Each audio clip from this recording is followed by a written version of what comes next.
Steelers by the Lake podcast. My name is James Strong, joined once again by my co-host Cody Tanner. Cody, how are you on this Victory Monday? Oh, I was waiting for it again, James. Listen, I don't know. I mean, I'm kind of being dramatic here, but I really don't know the last time we had two in a row. It feels like it's been a while. And I'm sure we had a few last year, but just the way that last year panned out, it doesn't feel like it's actually happened recently. So I'm doing all right. It is a Victory Monday. Hard to be bad on a Victory Monday. But James, how are you doing? Man, I'm doing pretty good. Got my first round of physical therapy in on the shoulder today. So there you go. Nothing but stretching. Stretch me until it falls off, Doc. Yeah. That's the way we're going. When does it start hurting? Keep going. That's the goal right now. So we'll get the range of motion and then work on strengthening later. There you go. Yeah, I don't miss physical therapy at all. I had to do that for my knee in high school, and I hated every second of it. But it's worth it. It's good. It's good to do, and happy you are on the road to recovery. And we got a Steelers dub. James, we're going to talk Steelers football. Before we do that, there's a few roster things, inactives, Skoranek things happening. You know what I'm saying? So yeah, look at you, like a regular pronunciation superstar. Ben Skoranek. That's it. And that's where we're starting. Ben Skoranek elevated to the game day roster once again. This is 2 weeks in a row.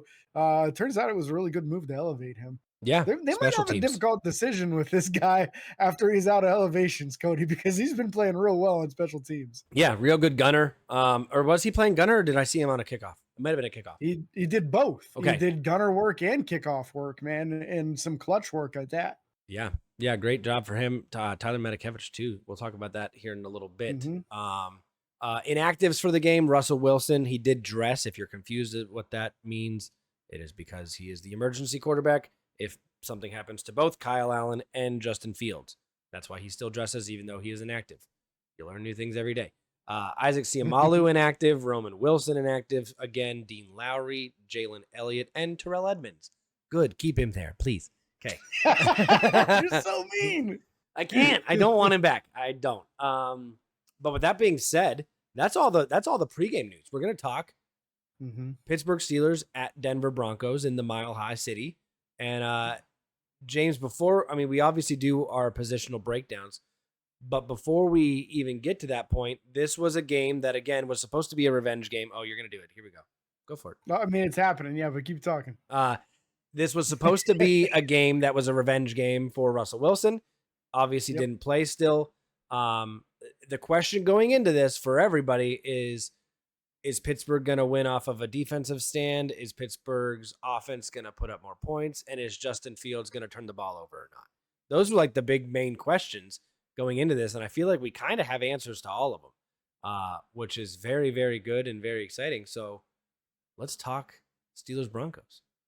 Let's talk it, man. You're excited. So am I. Russ Wilson, after that game, he said this.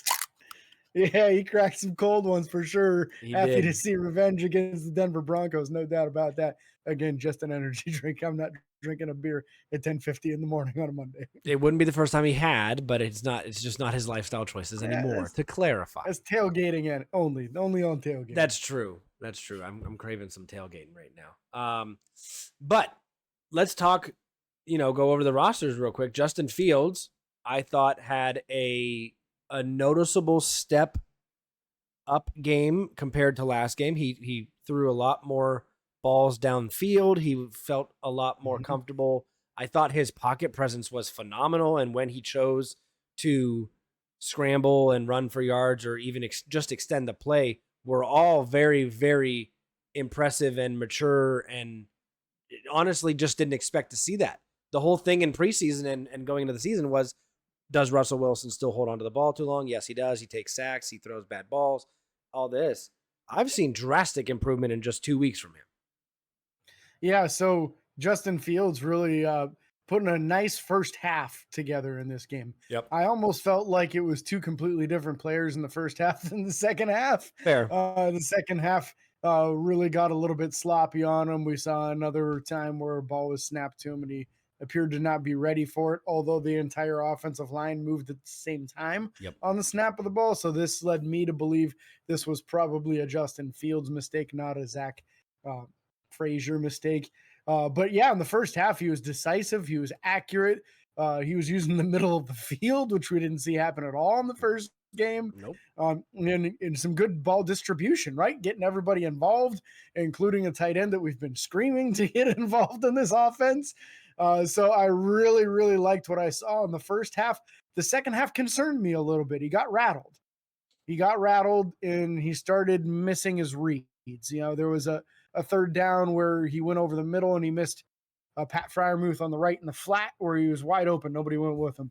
There was another play where he kind of forced it over the middle to Calvin Austin the third, and George Pickens was to the left of him and was pretty open. And some of the receivers were getting a little bit irritated in the second half with being open, but the ball not being thrown to them, but being kind of forced to someone else. Yep. So I feel like he got a little rattled in the second half. If he can put it all together, there are signs of things going in the right direction here, including getting a first touchdown pass of the season on a very nice throw on an out pattern to the mammoth tight end Darnell Washington, right? Yeah. Well-placed ball where it was going to be a touchdown or it was going to be incomplete. And Darnell has very nice hands and a great ability to keep that second foot in bounds. And that was a difficult thing for him to do. They're really tight roping that sideline there. And you could even say is decent of a game. I'm not going to say it was a great game. It was a okay to decent game to me. If you take away some of the penalties and then put it on here, I mean, we're talking about a 51-yard completion to George Pickens that was reversed because of a holding call on Broderick Jones. And then we're also talking about a passing touchdown to George Pickens that was taken off the board because of an offensive pass interference where Gene Steratore, the former head of officiating, said that's a bad call. The defender initiated that contact. They shouldn't have thrown any flag at all. That should be a touchdown. Yep. That's not something that happens real often where the head of officiating agrees with us on a call, but he did. So if you would have been able to put both of those on the board, then you're talking 2 touchdowns and an additional 55 yards passing, and that really makes it look like a pretty impressive performance. Yeah. I mean, we have 3 scores. That close. We have 2 scores that are off the board because of those penalties, in my opinion. One was a touchdown and one was at least another field goal. Yeah. But no, I mean, with that being said, Justin Fields 13 of 20, 117 yards. That's not bad. Yeah, that's not bad. That's where you want it. If they're at 65% completion, you should be happy with that. Yeah. 1 touchdown, no interceptions, and no lost fumbles. Again, not turning the ball over. Could have been again, though. Could have been. Sacked twice for a loss of 70 yards. Nothing too crazy there. Listen, if he's getting sacked 2 times a game, I'm okay with that. I don't want him to be sacked 2 times a game, but that's with a mobile quarterback and with how the offense has been. If that's the first half of the year, that I'm okay with it. I hope that it improves. Mm-hmm. I hope we have a game where he doesn't get sacked at all. But he honestly should have been sacked more than that. But his pocket presence was very, very good a lot of the times, and he was able to scramble away from guys and make guys miss tackles. And one of them was on a 1st and 10, and I thought he was going to get plastered from the right side, and then all of a sudden he just scrambled out to left and got a first down. I couldn't believe he made the corner on that play, Cody. Like, somehow he got to the edge and then turned it upfield, and I was like, how the hell did he do that, man? Yep. He's a very impressive athlete. Yeah, I think it was Rex Ryan on a show this morning was talking, and he said he felt like Justin Fields was a better athlete when he came out of college than quarterback, and he thinks that he's narrowing the gap on that, becoming a better quarterback as well as a good athlete. And I thought that was a good explanation of what it was. I mean, he's a phenomenal athlete. So with that being said, we're going to move on to the running backs. Najee Harris, 17 carries for 69 yards, a 4.1 average. We'll take that. We'd like him to have a little bit more carries, some more yards. 11 yards was his longest rush. Jalen Warren, 9 for 42, a 4.7 average. 11 was his longest rush as well. We love seeing that from both them. Jalen ran hard this game for sure. Justin Fields, 8 for 27, and then Cordell Patterson, 2 for 3. Nothing too crazy there. But overall, 141 yards rushing. That's what, 4 yards better than last week? Yeah. It's in the right direction.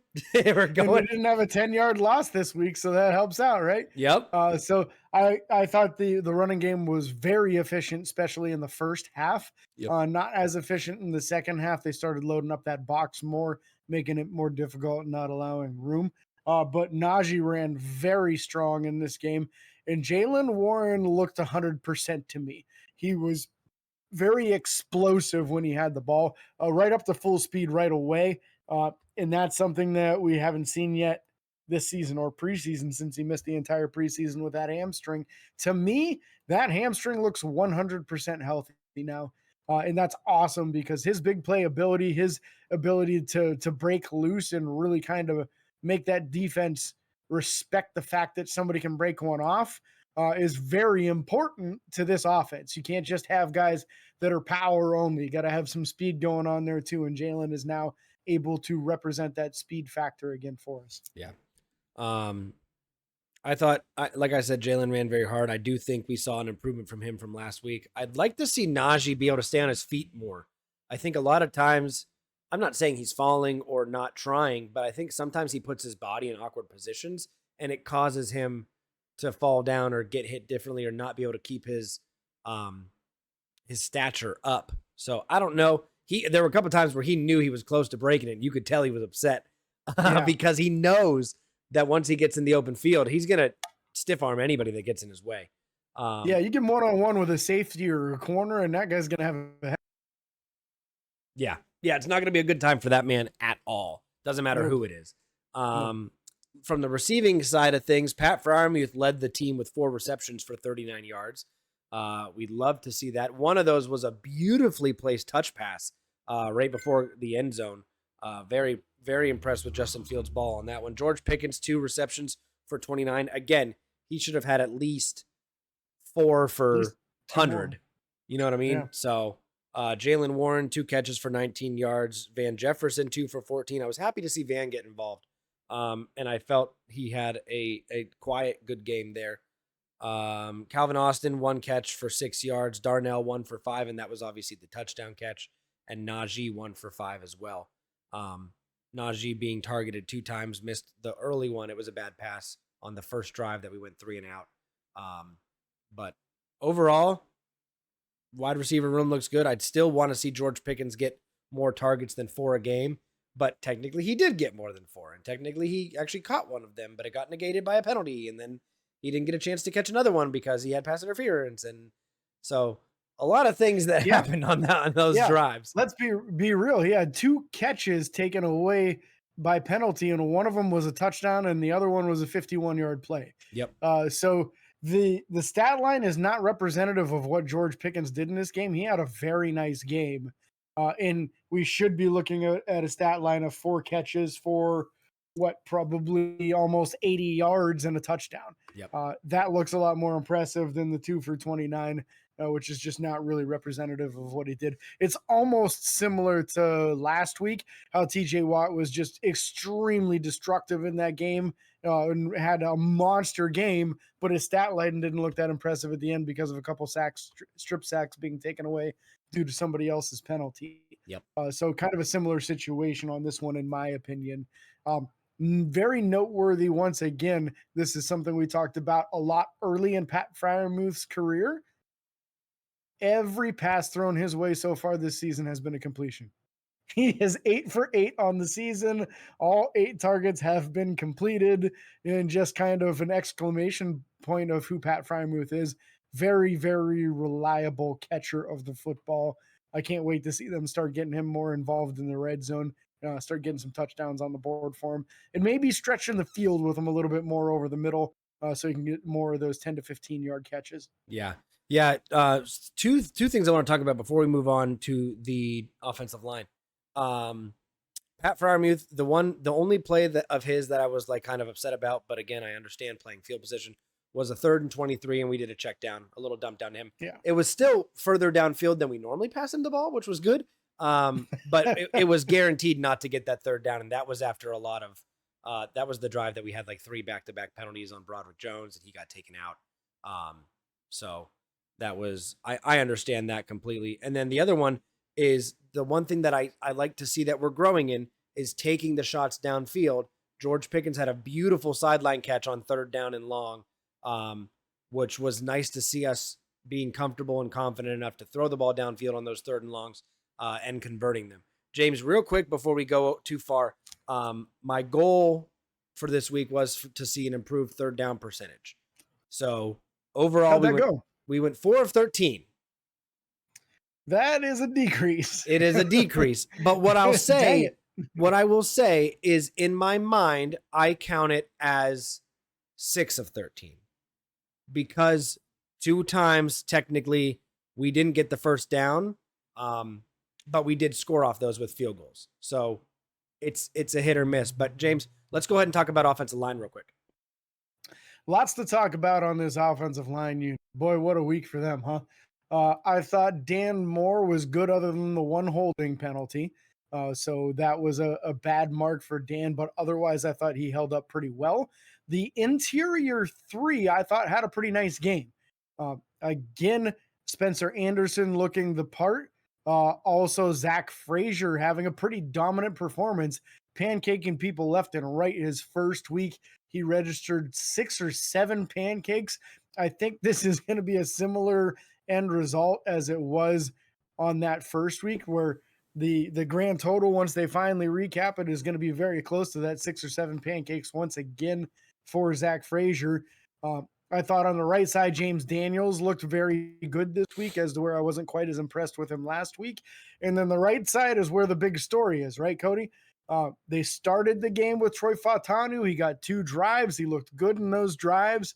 They gave Broderick Jones a chance on the 3rd drive, and that was it for Broderick Jones the rest of the game, as he got 3 penalties very quickly, a false start followed by 2 holding penalties, which put Pittsburgh in a 3rd and forever situation and put him firmly on the bench. They literally pulled him in the middle of the drive and brought Troy Fautanu in. Apparently he was pretty upset on the sideline and was starting to try to take his uniform off and stuff. And obviously they kept him in his uniform because he was the only offensive tackle dressed for the game. So kind of need him just in case somebody gets injured. He at least stayed close to the coaching staff from what I saw the rest of the game. So you did at least pay attention. You didn't see him sulking on the bench, which is good. Anybody gets upset when they get benched, but he got benched for good reason. He wasn't playing good. Yeah. In fact, he was playing so poorly that it was preventing us from finishing drives. Like his hold was the hold that called back the 51-yard completion to George Pickens. Yep. Like that is a devastating holding penalty where you just can't have it. And in comparison, Troy Fautanu had 29 pass blocking repetitions in this game, right? Yep. Guess how many pressures he let up? 0. No sacks, no pressures, no QB hits. Troy Fautanu put in an excellent game as a pass blocker, and I don't think he looked bad run blocking either. It's time to start the project of Broderick Jones specifically practicing on the left side, in my opinion. Let's be real here. He's not going to be starting over there. Dan Moore is having a decent year. I mean, he had one really, really bad holding penalty this game. Yes. Where he completely turned the guy around, but he did save his quarterback from getting leveled. Yes, he did. So, and listen, here's the thing. I'm not saying I'm okay with penalties, but I am saying that if you get beat that bad, and this sucks because I witnessed it on both sides of the ball this week, and I'm mad because it happened to Alex Highsmith one time, and it prevented him from getting a sack. Like he easily would have had a sack. So I'm very mad about that because it's affecting his stat line. But at the same time, when I look at the offense, I'm like, please, if you get beat that bad, please hold him, because we can't take our quarterback getting hurt. So I understand both sides of it, and both happened in this game, and I processed it in the middle of it. I was like, I'm so mad at this, but I understand. But it's stupid. So anyways, but Dan Moore has been having a really nice year so far. Yeah. Yeah, it's tough to argue with. Even his Pro Football Focus scores are very good. In fact, in week 1, he had the best score of the entire offensive line unit, with I think Zach Frazier having the second best score. Yeah. So that's saying something, man. But I'm concerned about Broderick Jones at this point, right? Yeah. Oh my gosh. This Yeah. is his second year. He's a first round pick. It looks like it's all technical stuff. It doesn't look like physical stuff, other than he is also allowing people to get into his chest and kind of bully him back. But I do feel like that elbow is really, really limiting him. I mean, the amount of like heavy duty brace and taping over top of that that's going on that arm, it really doesn't look like he's even 50% on that right arm. So I think that the man honestly just needs to sit, heal up, get healthy, and start working on the fundamentals on the left side again, because that's just where he's natural. That's what he played in college. Some guys can flip sides from left to right and it's no big deal and everything's fine. And some guys flip from left to right and it doesn't work, man. You just can't get the hand timing and the foot timing all to mesh well together, and you just feel uncomfortable. I heard Ramon Foster kind of compare it to trying to write with a pen with the wrong hand. Yep. It seems like something that should be easy to do, but it's difficult. And some people, it's very easy. And like in a matter of a couple hours, their handwriting looks just as good as it does with the hand that they normally write with. And some people will never get it anywhere really close. And it's just because their brain doesn't work that way. Yep. And I understand that because I in elementary school, I broke my right wrist and had to write an entire small book with my left hand, and it was not a good time. I had to illustrate it and everything. Would not recommend opening that book up. I had to do a lot of things with my left hand this last month because I did not have much range of motion in the right with this shoulder surgery. So yeah, I got introduced to wet wipes the first time because I couldn't reach back there with my right hand. Oh man, you guys. Okay, we're learning too many things about James. We're gonna move on. Let's talk about the defensive side of the ball real quick. Defensive line specifically, I thought Cam Hayward again was disruptive. I missed it last week because I just felt like I wasn't watching for him. This week I was, because he is quietly disruptive. He is making plays and you kind of don't realize it, which is unfortunate for him. Maybe that's coming with old age. Maybe that's coming with the talent that's around him. I don't know, but he's making plays on the ball. He's stuffing guys at the line of scrimmage with run blocking and stuff like that. I thought Cam had a good game. I didn't see a whole lot from Larry Ogunjobi. Maybe I missed him because I was watching Cam so much. I don't know.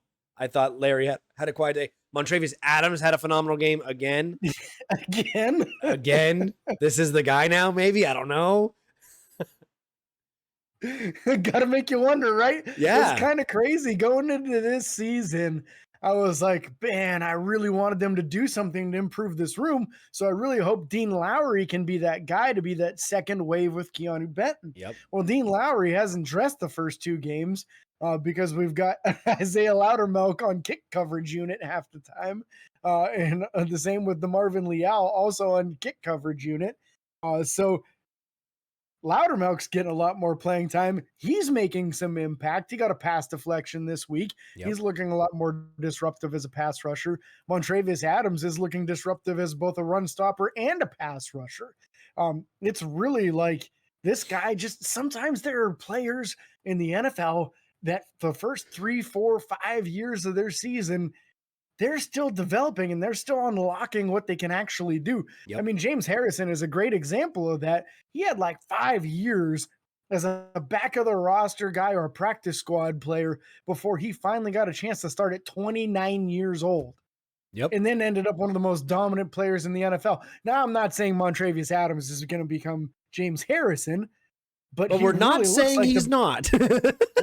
He looks like the best version of himself right now. I mean, another one I remember, I don't know if you remember him, Cody, more of an even parallel to this, Steve McClendon. Yes. Steve McClendon was a D tackle that turned into a nose tackle. When he first came to Pittsburgh, he was listed as 6'4", 280. By the time he left, he was up to 320 and he was all muscle. The dude just needed time to develop that grown man strength to get as strong as he needed to be. And he was very disruptive by the time he left and became a New York Jet. I mean, and had a disruptive career there as well. I mean, even Javon Hargrave had massive improvements after Pittsburgh. Now, he was not quite as low as these other guys as far as their output and their performances. But sure. Javon Hargrave definitely had a second awakening when he left Pittsburgh and, went to Philly. So very interesting to see how these guys are performing and what they're doing and everything else. But again, the Larry Ogunjobi thing, Cody, I thought you got a nice point there with that. I also felt like it was not a big splash game for Larry Ogunjobi, but we didn't expect it to be, right? We called that out in the pregame show. We said he's got the toughest matchup going against their right guard, who's the big powerhouse from, what was it? Clearwater. Yeah. Miners. North Dakota Clearwater or whatever. Some super tiny school. Quinn Miners, just a very powerful offensive guard there. So no surprise that he struggled to make a big impact on the game, but I also didn't feel like he was bullied around too Wisconsin much. Whitewater. Wisconsin Whitewater, that's what it was. I knew it was like something that rhymed or something. But yeah, so the defensive line, they represented themselves pretty well in this game, I thought. Yeah. Again, Cam Hayward disruptive in pushing the pocket and getting to the quarterback and forcing bad throws. He's not getting sacks because they're getting rid of the ball before he gets there, but it might, as the season goes on, as teams are going to continue watching tape and seeing pressure coming up the middle, quarterbacks throwing the ball, making a bad throw and it getting intercepted, they might start eating it and just taking the sack instead. These coaching staffs are going to eventually start telling these guys, if they're in your face, don't throw the freaking ball. Just hang on to it and take the sack, because these interceptions are killing these other teams, and that's why they're losing to Pittsburgh right now. And it has a ton to do with the pressure from that front unit. But let's talk about the pressure we're getting from these outside linebackers, Cody, because I thought both Alex Highsmith and TJ Watt had a real nice game getting to the quarterback and being very disruptive. Yeah. Both of them had sacks. Both of them, ironically, were sacks where they just barely got a hand on the quarterback. Which was funny. TJ tried to steal Alex's, he didn't realize Alex had touched him, but it was funny to watch and see. 3 quarterback hits between the two of them. Love to see that. I thought even on the outside, Nick Herbig had a good game. Was held a couple times. I don't think not all of them were called by any means.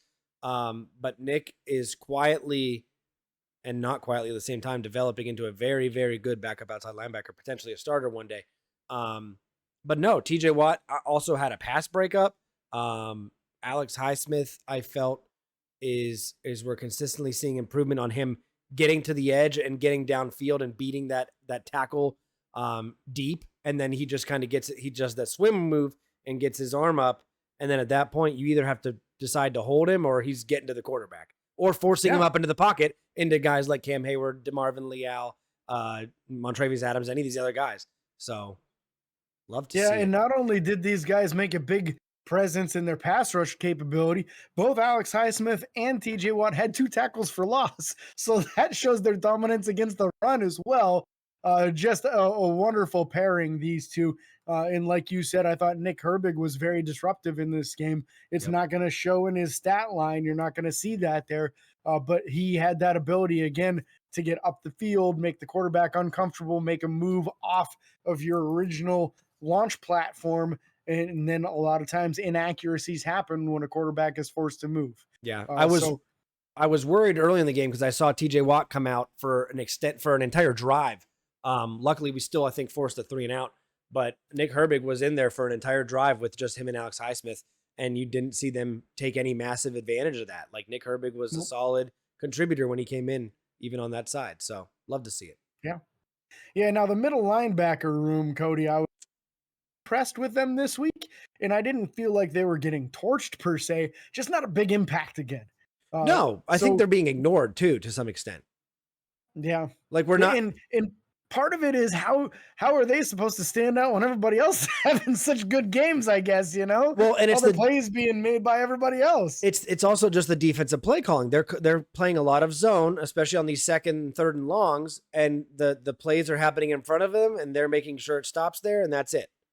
They have a few tackles, and that's kind of it. We saw Patrick Queen get a few. Landon Roberts got a few. Nothing crazy stat line wise.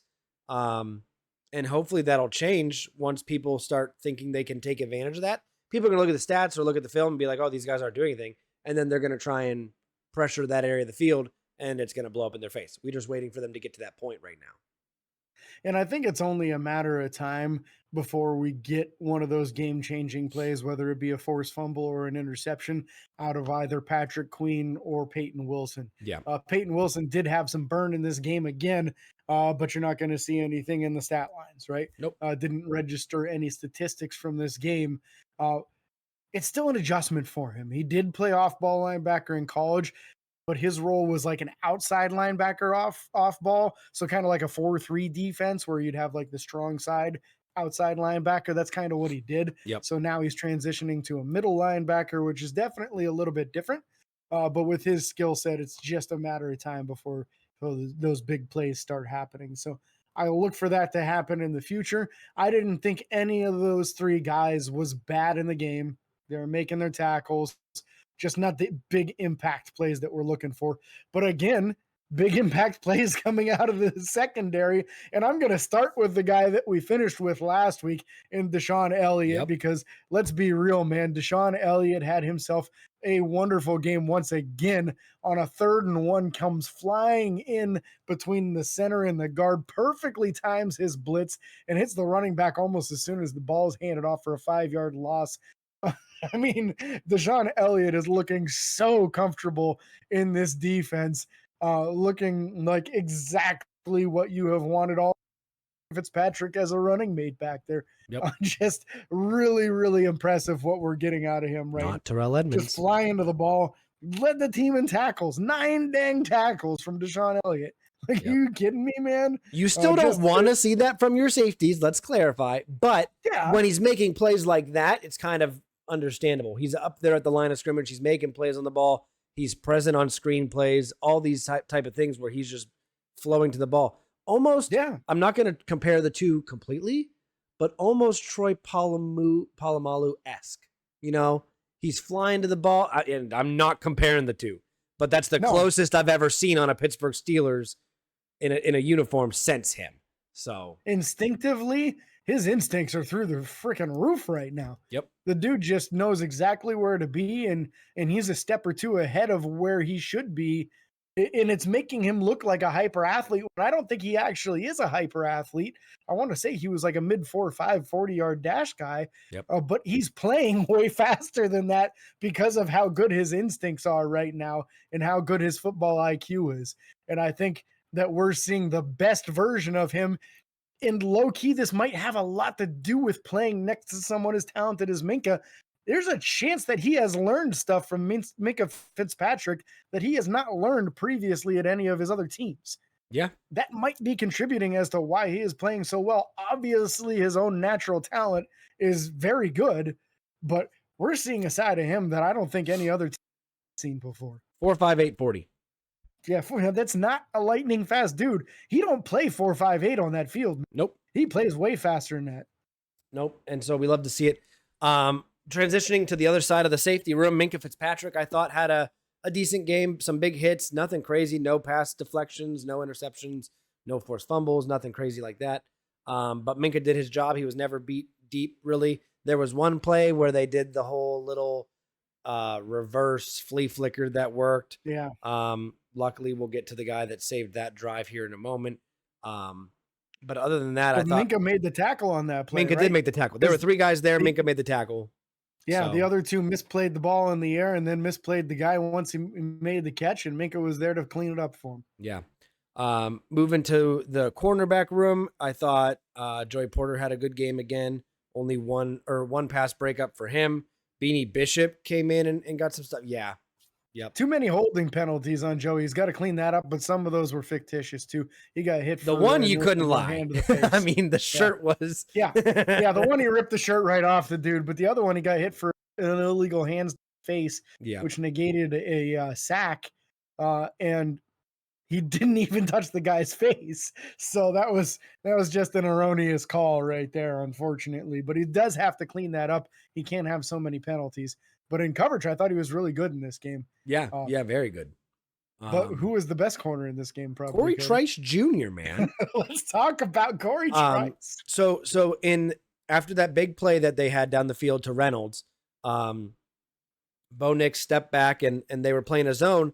And what they did, and they talked about it, and I loved how they explained it during the game, was basically, I don't know if it was cover 4 or cover 3, but Corey Trice had one section of the field, and they didn't send anybody to that part of the field. So he was able to just kind of back off and kind of watch the quarterback's eyes and just rotated to where there was players on the other team and happened to put himself right in front of a potential touchdown pass to the back of the end zone and was able to jump up and pick it off with ease. A great play by Corey Trice. The only other player in his vicinity was the running back out of the backfield that motioned over, but that was TJ Watt's responsibility, and TJ Watt was with him the whole way. You didn't have anyone else to worry about. Why not filter or float somewhere else and be fluent? If someone comes back into your zone, you move with them, and that didn't happen. But great play by Corey Trice. Love to see that for him. Excited to see what can happen in the future. I mean, those are two. I mean, technically, he's a new guy this year. He didn't play last year. Yeah. So absolutely. Dante Jackson, the new guy, has a pick. Year. Yeah. Dante Jackson, the new guy, has a pick. Corey Trice Jr., the new guy, has a pick. So love seeing these guys get involved, and hopefully we see more next week. I want to see Beanie Bishop get one. I'm ready. Yeah. And I think a couple of things that are real significant is he was in there on that play. He was the dime corner. So he was the number 4 corner in this game, but he was in on that play because Dante Jackson had just gone out with an injury. Yep. Now it was nothing serious. He came back into the game. He's kind of got a habit of getting a little bumped up throughout the course of the season. While he was a Carolina Panther, he's got a lot of minor injuries through his career there. And that just comes with the territory of being one of the smallest guys on the field. Yep. That being said, as you called it, I think my guess is going to be it was a cover 2 just because of how the short area that was there and how far to the side he was. What good IQ, if TJ Watt's got the running back in front of you, the only thing that TJ Watt does anywhere near as good as he does rushing the passer is be good in coverage, because boy, are his hands and his awareness of where his offensive players are incredible. He had that guy locked down. There was no receiver in that corner of the end zone, which was his responsibility. Yep. So he did the smart thing, which is kind of get yourself a little more to the middle so maybe you can help somebody else.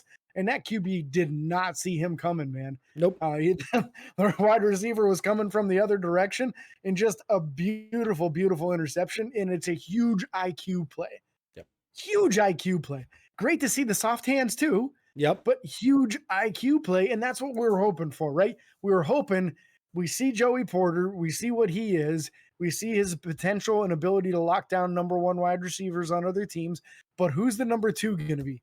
Week 1, we see an awesome performance from Dante Jackson. Week 2, we see a nice performance from Corey Trice. The future of the number 2 and number 3 corner positions is all of a sudden looking a lot better after 2 weeks of this regular season. Than it has the past 10 years. That's probably fair. I would also want to say like Joe Hayden and Will Gay at the same time. That's a good duo, but yeah. But outside of that, they might even had Mike Hilton at the same time. So that might have. They might have. Mike Hilton was just the good corner. We or the good nickel. We may still have been struggling with the number 2. I don't want to forget DeMonte KZ. DeMonte KZ had an interception on the very last play of the game. Just trash time. It's a good play. It's not anything crazy, but still happy to make the play. It would have been incomplete, I think. Anyways, I think it was massively underthrown. But again, moving on to special teams real quick. Jaylen Warren had 1 kickoff return for 13 yards. Calvin Austin III had 5 punt returns for 27 yards. Nothing too crazy there. Corliss Waitman did a good job punting. I thought his punts were fantastic this game. I thought they were, for what I expected, they were good. One of them was almost phenomenal, but it bounced in the end zone. That's my only big takeaway on that, Cody, is Yep. I thought he did a great job in distance and hang time, but he overkicked a few of them and they went into the end zone. So that's the one thing I'd like to see him clean up, is try to dial it back just a hair to keep that ball in play, because our gunners had a difficult time getting there in time to keep that inside. It was also the Mile High Stadium. The balls move a little bit different in that air than they do other ones. So that could play a factor. But and then Boswell for president, always 2 for 2 on field goals. 53 was his long, and 1 for 1 on extra points. He was the leading scorer of the game with 7 points. So whatever. Darnell number 2, right? Yep. Darnell was 6. So with that being said, James, that wraps up kind of the game discussion. Let's talk injuries real quick, and then we'll talk about 2 other things before we end the show. 2 injuries, both happening on special teams, if I'm not mistaken. I think you're correct. Tyler Medikevich got a hamstring, and I don't think he saw any reps on the defensive unit in this game. Michael Pruitt with a knee injury. At this stage, we don't know severity of either one. Look for Coach Tomlin to give a little bit of insight in tomorrow's press conference on that. So hopefully we'll hear something on both. Hopefully they're both minor.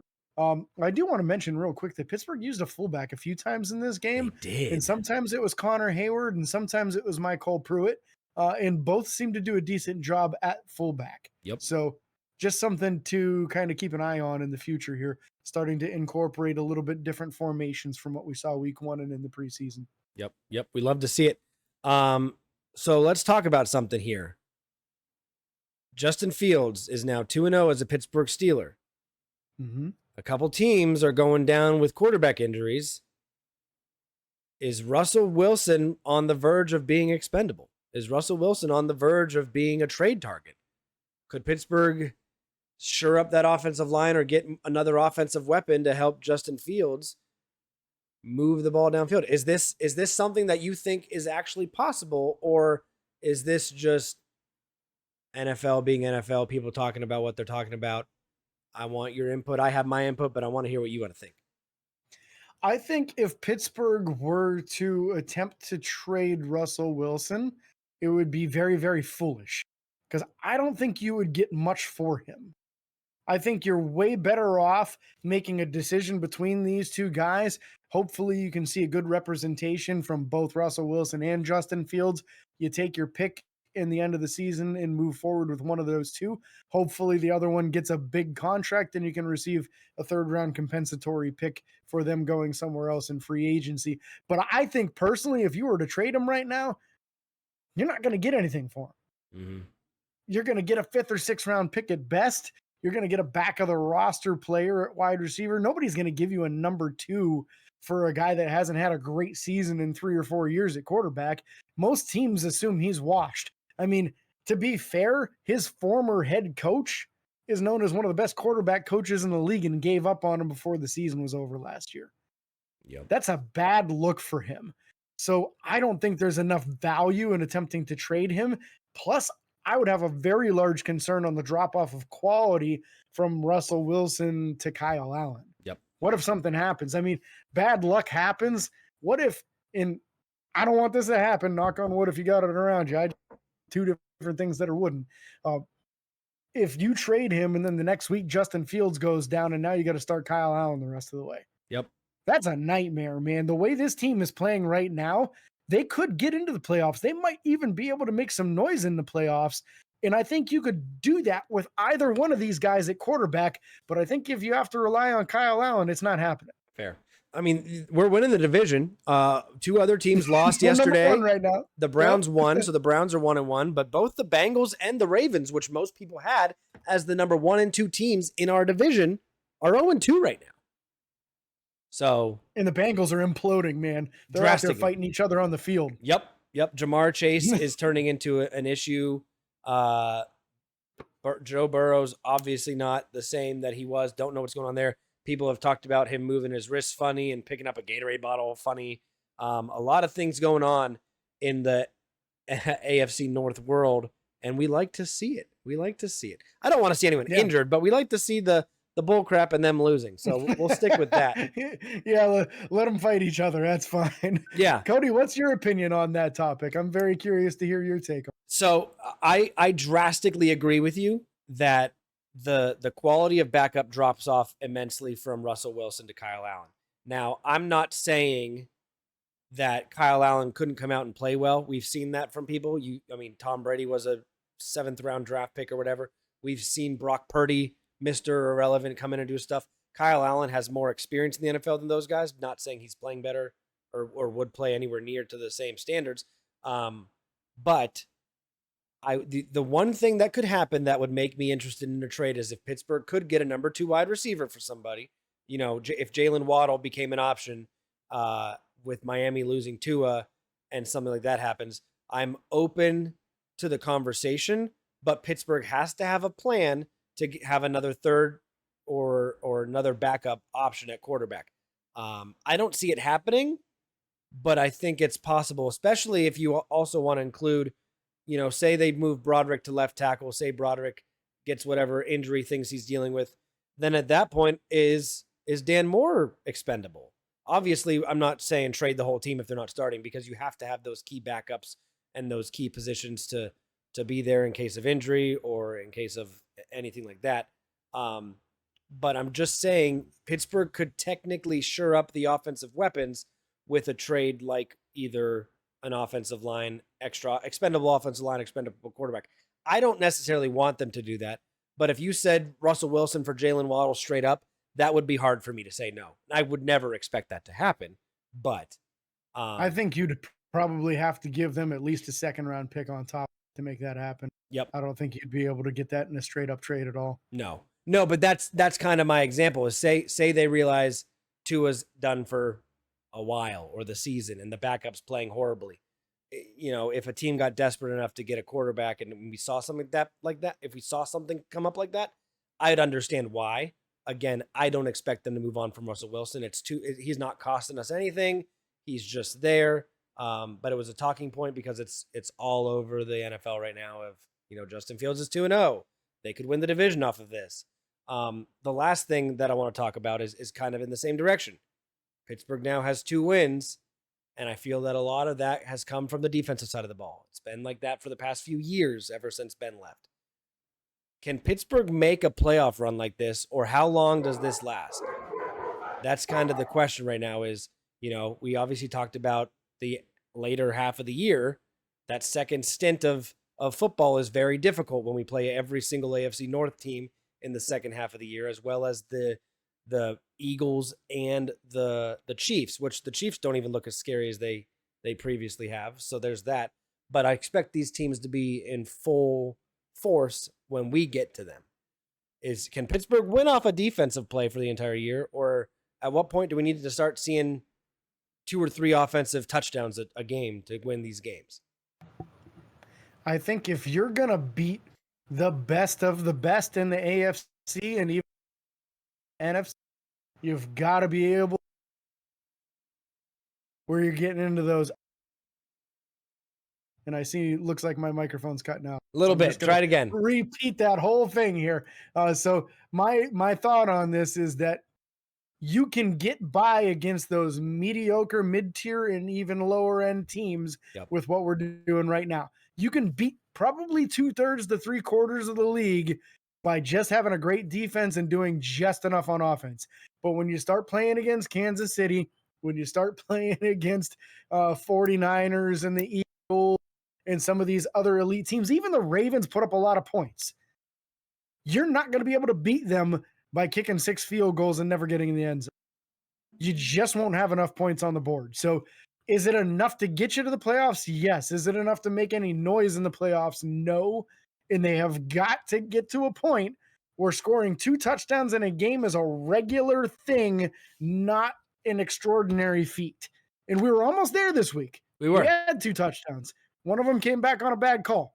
So we were that close to that becoming our norm, right? So we're on the verge. It's going in the right direction there. But also the ineptitude of the offense in the second half was a little bit alarming for me. Yeah. So we got to be able to put in 4 quarters worth of good play of moving the football, and we've got to start to be accustomed to finishing a drive with a touchdown where it's not, holy crap, we got a touchdown. That shouldn't be a thing. We should be excited about a touchdown, but it shouldn't seem like it's somebody's 16th birthday party or they just hit the lottery. Yeah. You know? Yeah. We want to be we have the talent for it on the offense, and we want to be like the freaking Saints who have scored on their first 15 drives this season before having to unfortunately punt. But hopefully we see some improvement. James, I'm right there with you. I think this defense has the ability to lead us to an AFC North title. It does not have the ability alone to lead us to an AFC championship.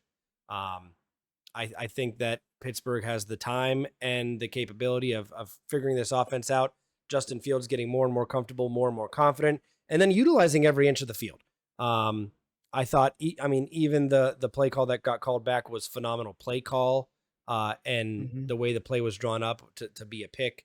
But again, I am expecting big things next week as we play our home opener against the Los Angeles Chargers. So excited for that. Rumors are Justin Herbert with an ankle injury possibly will not be able to play in this game. So we'll have an update for you on the show at the end of the week here. Not sure if that's going to be Friday or Saturday yet, kind of depending on Cody's work schedule a little bit. So we'll keep you up to date on that. As soon as we know more, we will. So look for updates on Facebook and Twitter. We're going to kind of tease the show so that you guys have a better idea as to when we're going to release those. Yeah, and we are really trying to grow the show this year, guys. We appreciate all the love and support we get from you guys. If you can like and share the content on all of our social media pages, we greatly appreciate that. Again, share your thoughts on the game with us on social media. We'd love to talk about your thoughts. A good buddy of ours, Nick, we'd like to talk about his things all the time and things he's sharing with us. Hopefully get him back on the show again soon. But again, we can't thank you guys enough for all the support. Remember to like and follow on Facebook, Twitter, Instagram, TikTok, and YouTube. Subscribe, ring the bell. It's free. Don't cost you a thing. Don't forget the 5-star reviews on Apple Podcasts. Make James here very happy. And until next time, this is your host, James and Cody, signing off. Peace.